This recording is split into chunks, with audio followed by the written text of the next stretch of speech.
What's up, Guardians? Profane here. Thanks for checking out the video. A couple of months ago, I put together a video displaying a Necrotic Grip Arc Warlock build that I thought was just absolutely amazing and couldn't get any better. Well, then Season of the Seraph had to come around and Bungie just slapped all the Warlocks right in the back of the head and was like, hey, would you like your Arc Warlocks to be a little bit more powerful? Well, yeah, I would. And that's what we're going to be talking about in today's video, because the Necrotic Grip Arc Warlock build has gotten so much better thanks to Season of the Seraph, and for so many reasons. And we're going to be breaking down all of those reasons in today's video in an updated build video for the Necrotic Grips and the Arc 3.0 Warlock. And I am so happy to include in this build the IKELOS SMG, a legendary submachine gun available this season that comes with Voltshot. Yep, that's right, an Arc SMG with Voltshot, putting this gun right up in the ranks of the IKELOS mini tool and the funnel web. And dare I say better, because of Arc 3.0 and the outstanding aspects and fragments that are going to insanely improve the performance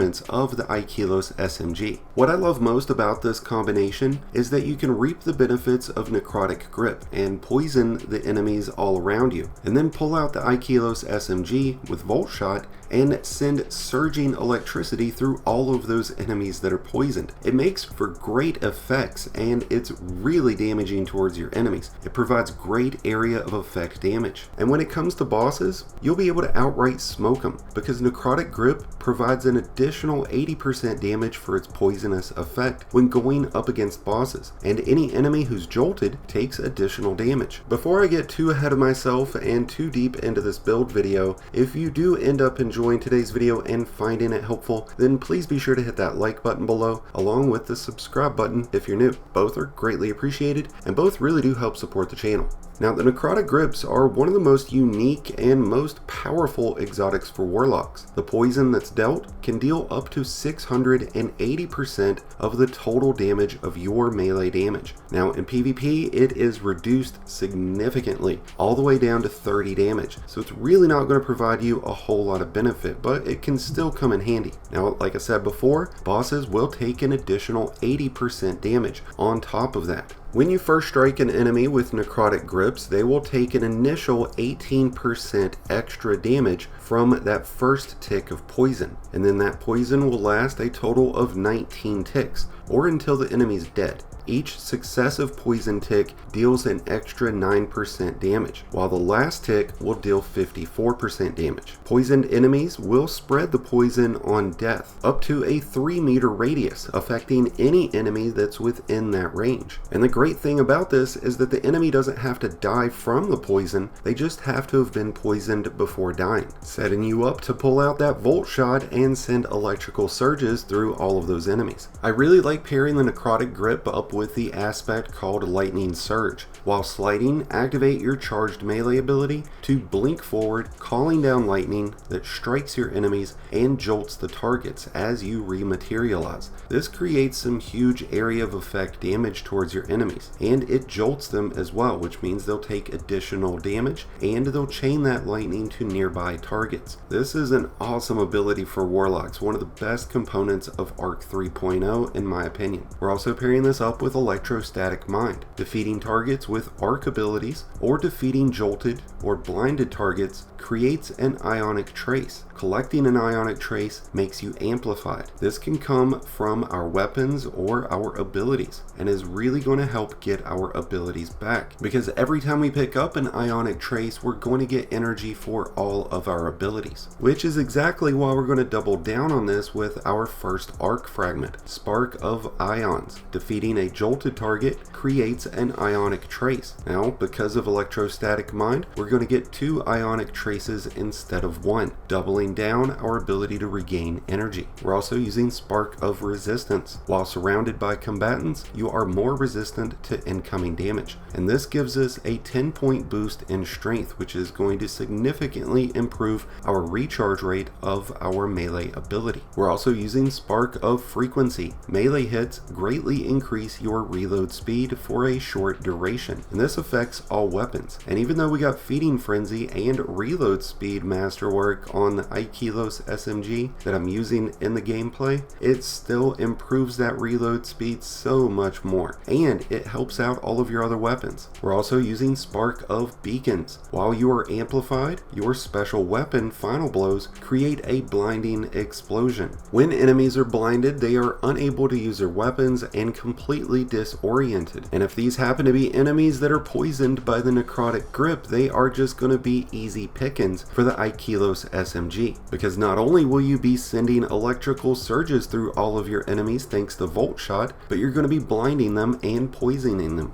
And while all the ionic traces are going to do a great job at getting our ability energies back, we're going to make sure that we never run out of those by adding some key armor and artifact mods on that are really going to take this build up to the next level. And it starts with the armor mods. And the first one I want to talk about is Heavy Handed. While charged with light, regain half of your melee energy when you use a charged melee ability, consuming just 1 stack of charged with light. And this also comes with a secondary perk. While surrounded by multiple combatants, defeating a combatant with a fusion rifle, shotgun, sidearm, or SMG adds ammo for that weapon to your reserves. Not really a big help for the IKELOS SMG, but if you're running a shotgun or fusion rifle alongside it, it'll be a big improvement to get extra ammo. In order to activate this secondary mod, you will need to have an arc mod applied to the 2nd or 3rd slots for this armor piece, or have an arc mod applied to the 4th armor piece slot on another piece of armor. And since I'm running this on an arc class item, I'm going to go ahead and use Outreach, an arc mod that provides melee energy when using your class ability. So every time we pop a rift, we're going to get melee energy back, on top of the 50% bonus that Heavy Handed is going to give every time we use our melee while charged with light. Which brings me to our next few mods. We are going to be using a well-based mod setup. So we're using Elemental Armaments, that way our arc weapons create elemental wells, but also using Melee Wellmaker. That way whenever we're getting kills with our charged melee, which we'll have very often, we'll be creating additional wells. And since we're going to make all these wells, we're going to use Elemental Charge, which is going to charge us with light whenever we pick up those wells, which will then trigger our Heavy Handed perk. And since we're going to be picking up wells, we're going to be using Font of Might, which is going to provide a significant increase in damage for all of our arc weapons when picking up an arc well. It's going to actually provide a 25% bonus. Some really powerful alternate mods to use for this would be the solar mod, Bountiful Wells, which will provide you with 2 wells instead of 1.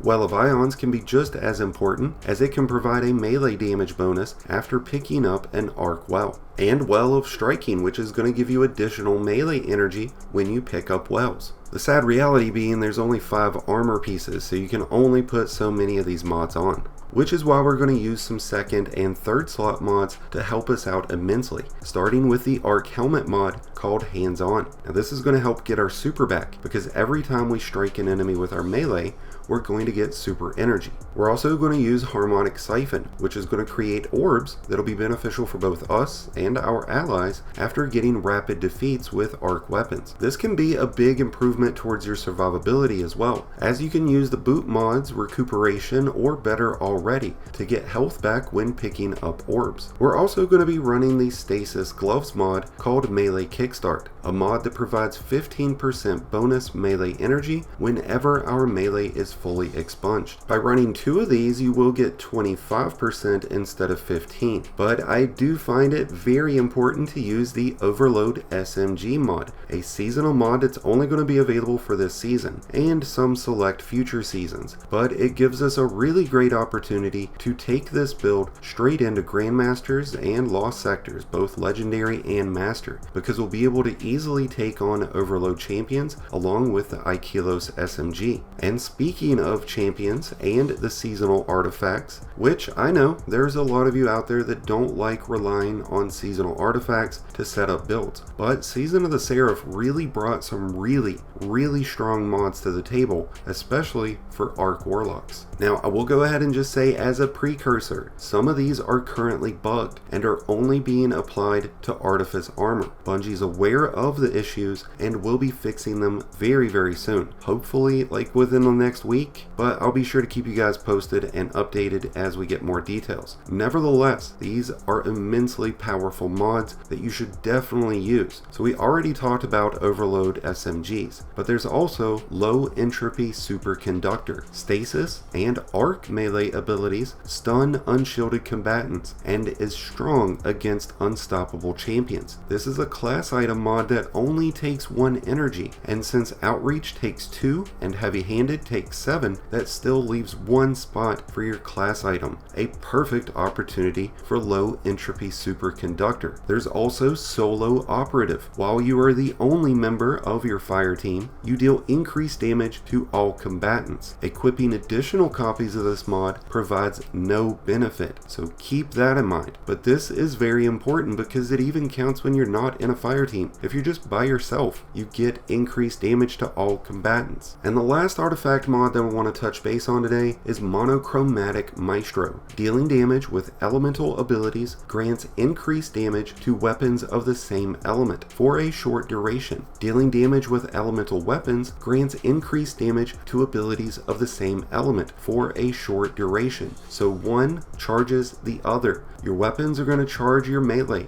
are going to charge your weapons. It works out wonderfully with this build. Necrotic Grips, IKELOS, Lightning Surge, Monochromatic Maestro, Overload SMGs. Holy shnikey, Batman. This build is phenomenal, guys and girls and everybody, all of you Guardians. If you haven't given the Necrotic Grips a try, or the IKELOS SMG, or hell, the seasonal artifact mods, well, it's damn near time you do so, because right now is the time to jump on Destiny and tear through some enemies, especially in the Spire of Watcher, with this amazing Necrotic Arc Warlock build that I am officially calling Electric Toxicity, a build that will serve you well through all of your activities this season, and hopefully for seasons to come. But with that being said, what are your thoughts on this Necrotic Grip Arc build? Let me know in the comments below, and let me know what you're enjoying most out of Season 19, and let me know if you've gotten your hands on one of those nasty IKELOS SMGs with Voltshot, and what your thoughts and impressions are. Thank you as always for checking out the video. If you enjoyed and found it helpful, then be sure to hit the like button below, along with the subscribe button if you're new. Both are greatly appreciated, and both really do help support the channel. If you're in need of help throughout this season, maybe with a raid, a dungeon, a Nightfall, or anything else, then be sure to check out the Discord link in the description below and join one of the greatest communities in all of Destiny. And until next time, Guardians, this has been Profane, wishing you all some happy hunting.